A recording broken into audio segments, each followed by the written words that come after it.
Your Excellency, President of the 79th session of the United Nations General Assembly, Ambassador Philemon Yang, United Nations Secretary General Mr. Antonio Guterres, Excellencies, Heads of State and Government, distinguished delegates, ladies and gentlemen.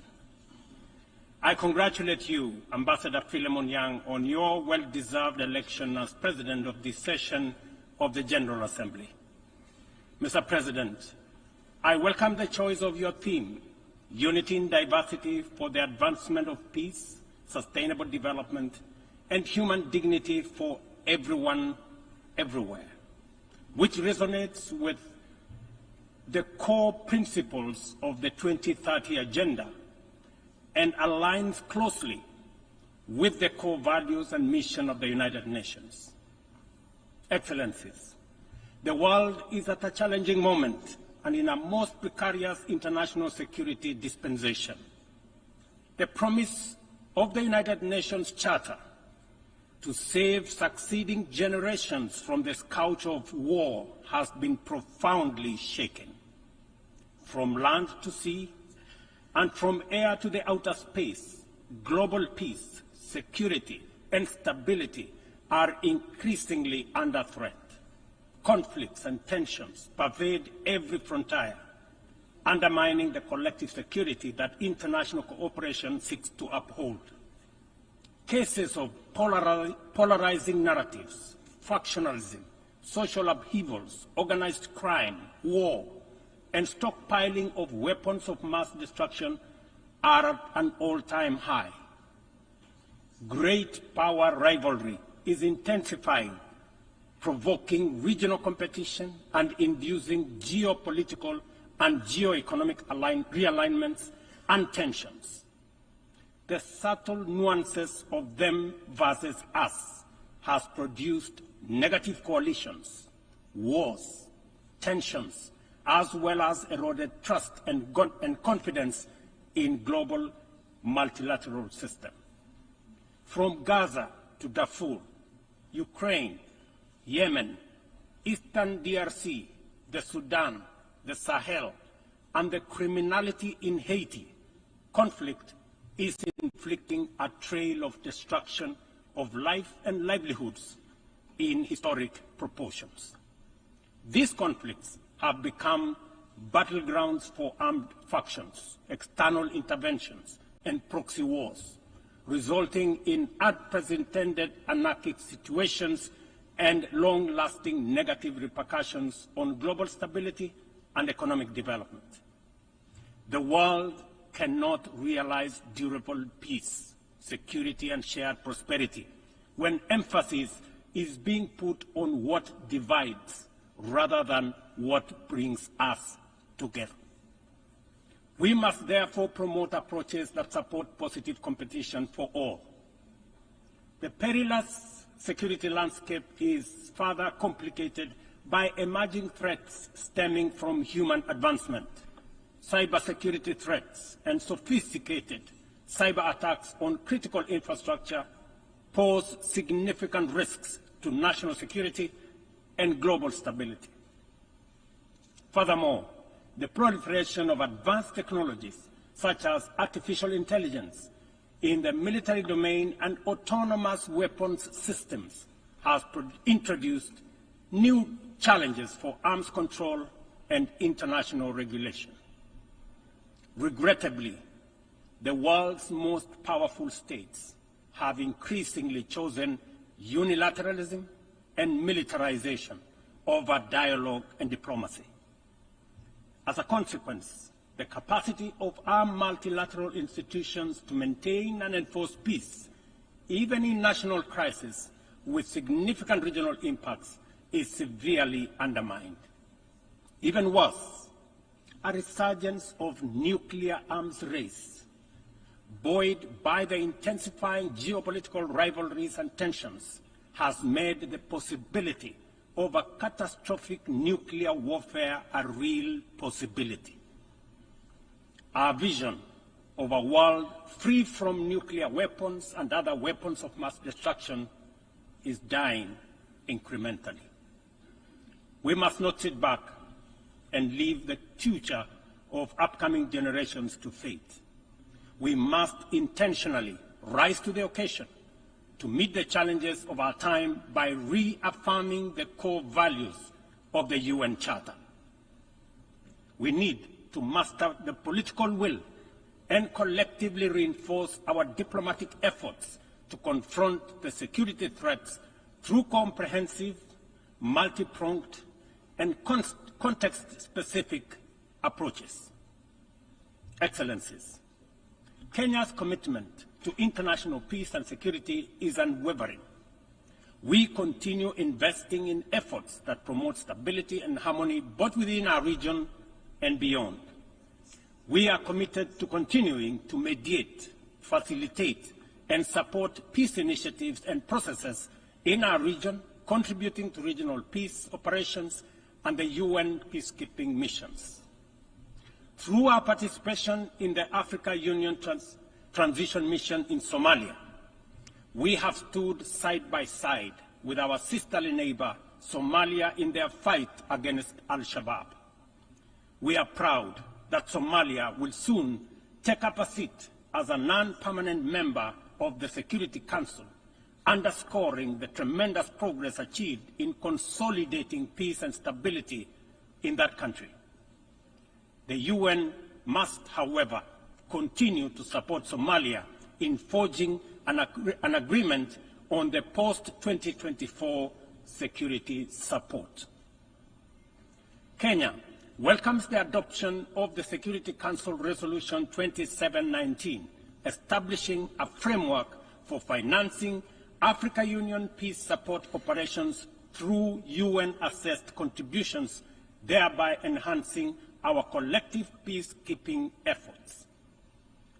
A well-funded AU peace operation are not only an African priority, but a global good, considering the complexity and interconnected nature of emerging threats to international peace and security.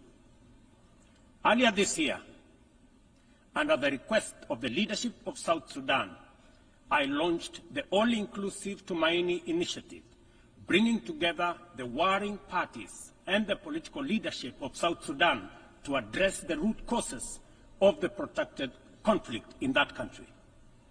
I commend the leadership of South Sudan and all the participating parties for their commitment to the peace process. I also thank all regional and international partners for their unwavering support, both political and financial, to the South Sudan Tumaini Initiative. Ladies and gentlemen, at the last General Assembly, I announced Kenya's readiness to lead a multinational security support mission to Haiti at the Haitian government's request. Following the Security Council's authorization under Resolution 2699, Kenya has deployed 382 specially trained police officers to Haiti.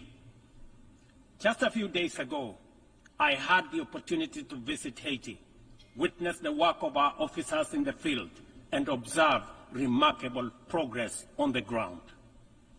Our support for the Haitian National Police has significantly advanced the pacification of cities and towns, protected critical infrastructure, and relieved many communities previously held captive by criminal gangs. I also commend Haiti's political leadership for forging an agreement and a promising roadmap towards free, fair, and democratic elections. We are deeply grateful for the financial and logistical support from the United States, Canada, and other member states that are shouldering this heavy burden. This has been critical to the MSS's deployment thus far. However, Kenya and other Caribbean and African countries are ready to deploy, but are hindered by insufficient equipment, logistics, and funding. I appeal to all member states to stand in solidarity with the people of Haiti by providing necessary support, either directly to MSS contributing countries or through the UN Trust Fund. I must emphasize, however, that Kenya will deploy the additional contingent towards attaining the target of all the 2,500 police officers by January next year. The progress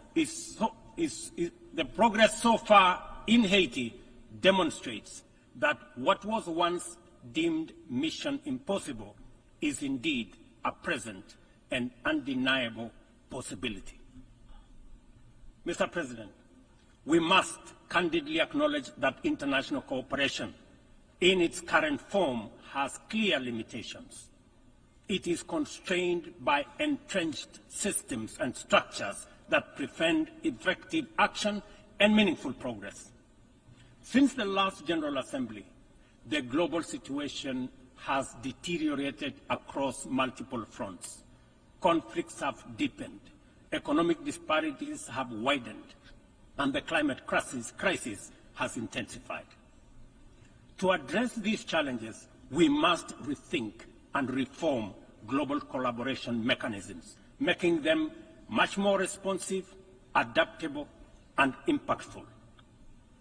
The existing international security architecture, represented by the UN Security Council, continues to hamper efforts to maintain international peace and security. The Council is, by all intents and purposes, dysfunctional, undemocratic, non-inclusive, unaccountable, autocratic, and at best, opaque. An institution that excludes 54 African countries with 1.4 billion people, while allowing one nation to veto decisions of the remaining 193 member states in the 21st century, is simply unacceptable. We must urgently seek to make the Security Council representative, inclusive, transparent, democratic, effective, and accountable. In Africa, we are not advocating for reform and collective action solely at the UN. In fact, we are also in the process of comprehensively reforming the African Union to become a fit-for-purpose institution that can effectively represent African nations globally and deliver prosperity. Excellencies, peace and development are inseparable pillars. One cannot flourish without the other. Yet, the 2024 Sustainable Development Goals report paints a bleak picture. Only 17% of targets are on track. Nearly half show minimal or moderate progress, and over one-third have stalled or regressed. The COVID-19 pandemic, escalating conflicts, geopolitical tensions, and climate change have severely impacted progress towards the SDGs and the Paris Agreement goals. Inadequate and unsustainable means of implementation, particularly in financing, technical support, and capacity building, continue to obstruct our efforts to realize the 2030 agenda.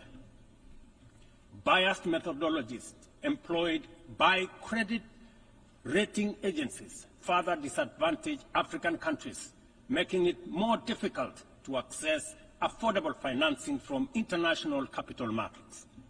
Additionally, unilateral economic, financial, and trade measures not only impede the full achievement of economic and social development, but also undermine the principles of international cooperation, mutual respect, and sovereignty. Let us pause and reflect on the true significance of this predicament. Many countries in the global south are forced to choose between buying medicine and hospital equipment or paying their debt obligations, and between buying textbooks for school-going children or paying their debt obligations. They are forced to choose between hiring teachers and making sure that there is equipment in schools, or paying their debt. I can go on and on. This is not an abstract illustration detached from daily reality, but the normal experience of millions of ordinary people. One must wonder what goes on in the minds of those who prioritize economic returns over people. Ladies and gentlemen, what really happened to humanity? Addressing these deep-rooted challenges requires transformative changes to build a more equitable and resilient global framework. We have outlined many of these solutions in the Pact of the Future, demonstrating our clear understanding of what needs to be done. However, we have yet to master the political will necessary to turn these commitments into action. It is a fundamental principle of development that no nation can achieve lasting prosperity if its neighbors remain impoverished. Our economies are interconnected, and the well-being of one directly impacts the other. We must ensure that developing countries have the necessary foundations to claim their rightful place in the 21st century global economy. This is not just a moral and fair imperative.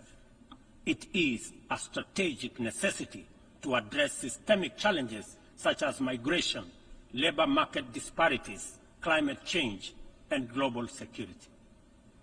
Strengthening these foundations requires reforming the international financial architecture, facilitating debt relief, concessional long-term at-scale financing, grants, and de-risking lending instruments is essential to increasing investment to develop vital infrastructure and expand critical sectors. Consider Africa's immense untapped potential in clean energy resources. Harnessing this potential is critical not only for the continent's economic growth and social resilience, but also for global priorities like accelerating the energy transition, combating climate change, and diversifying supply chains. Energy-hungry industries such as data centers, mineral processing, and manufacturing are seeking clean and affordable sources which Africa can provide in abundance. Yet, out of the 500 gigawatts of renewable energy added to the global mix in 2023, Africa accounted for less than 3 gigawatts. How is this possible, given the continent's vast natural resources, skilled workforce, and massive energy needs? We cannot allow Africa to be left behind this time round. Affordable financing is essential, but so are transformative policies and inclusive fair trade practices, market access, inclusive international tax cooperation, technology transfer, and capacity building. This is why, at COP28, we launched the Africa Green Industrialization Initiative, aimed at unlocking investments for the continent's immense opportunities. This Pan-African initiative promotes large-scale, high-impact, and bankable green industrial and infrastructure projects. Next month, in Nairobi, we will host an investment forum for the Accelerated Partnership for Renewables in Energy to attract investments for the untapped potential in solar, wind, geothermal, and hydropower. Globally, we also need to improve the tools we already have. The SDG Stimulus Fund, initiated by the Secretary General in 2023, requires our joint support to succeed, including from multilateral development banks. Similarly, replenishing the International Development Association, IDA, is essential to provide concessional loans to the world's poorest nations. Earlier this year, I hosted the IDA 21 Replenishment Summit in Nairobi, where African leadership reaffirmed the critical importance of IDA for developing countries and called for an ambitious replenishment of US dollars 120 billion. Our collective efforts must include trust and accountability to ensure that we fulfill our promises and our commitments. Additionally, we launched the Africa Club, the alliance of African multilateral financial institutions, to strengthen and support Africa's position in the global financial architecture.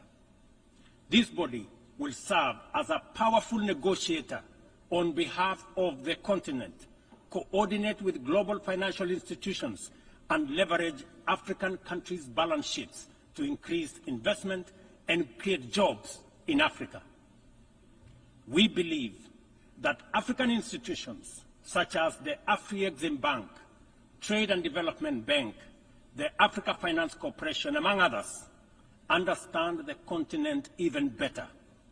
As part of the reform of the international financial architecture, we must not only reform the multilateral institutions, but also support and stop bias against these African institutions.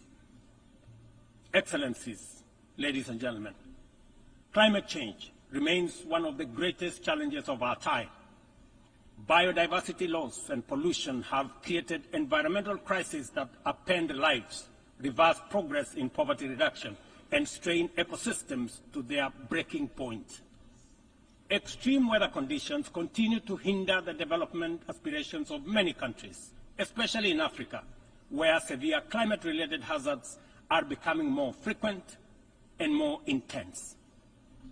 In 2022, over 110 million people in Africa were directly affected by climate-related disasters, resulting in more than $8.5 billion in economic damages. According to the Emergency Event Database, there were approximately 5,000 fatalities, though the toll is likely to be higher due to underreporting. We are at a crossroads, and the path to correcting the climate course is clear. COP29, to be held this November in Baku, Azerbaijan, presents a critical milestone in ensuring that the solutions we implement are rooted in fairness and opportunity for everybody. However, the new climate financing goal expected at COP29 faces significant hurdles as deep disagreements persist over who should contribute and how much funding is needed. Without swift resolution, these divisions risk derailing our collective progress on climate action, just as the global situation becomes increasingly urgent. Let me be clear. Political posturing and inaction will neither protect the vulnerable from the consequences of a runaway climate crisis, nor save our civilization from ecosystem collapse. It is therefore critical that all nations step forward to meet this moment with ambition and responsibility.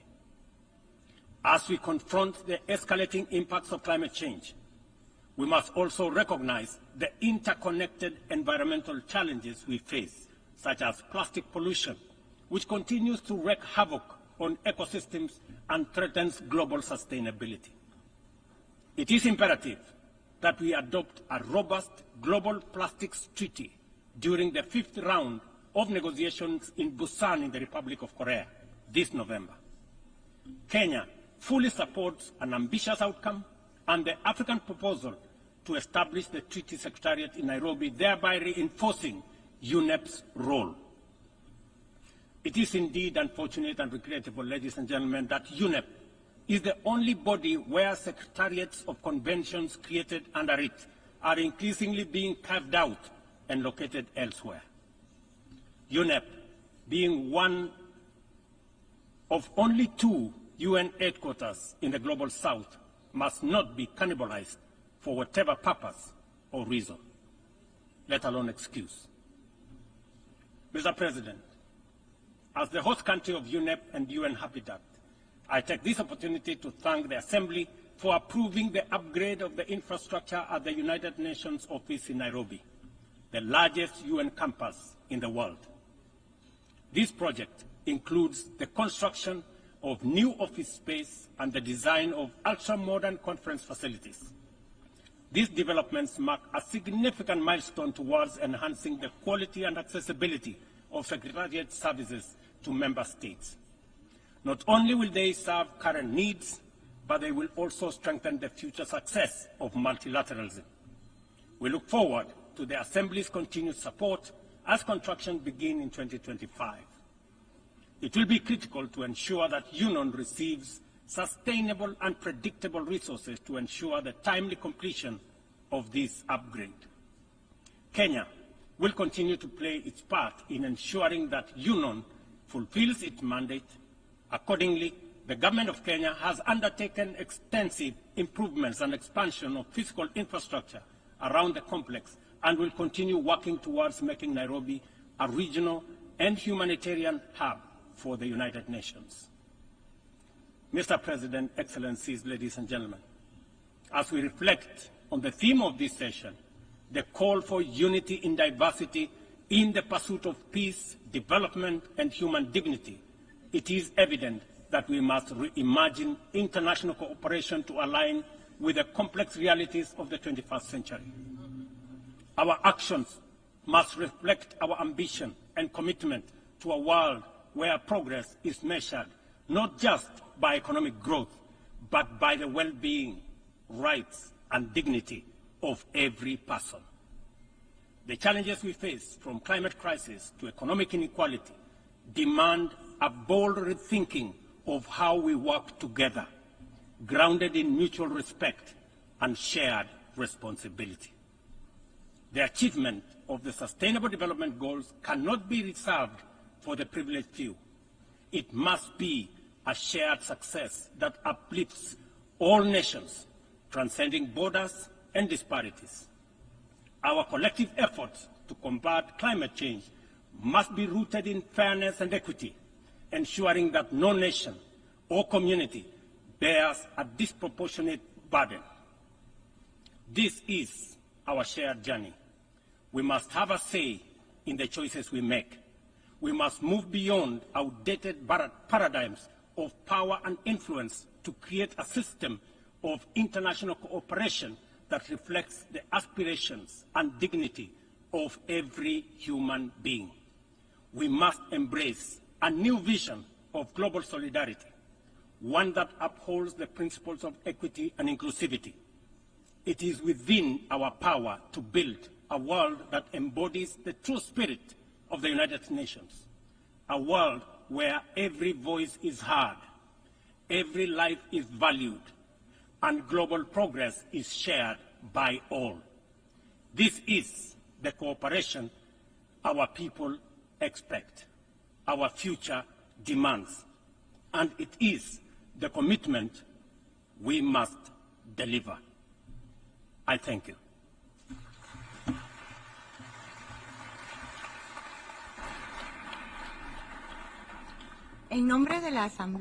On behalf of the Assembly, I wish to thank the President of the Republic of Kenya and Commander-in-Chief of the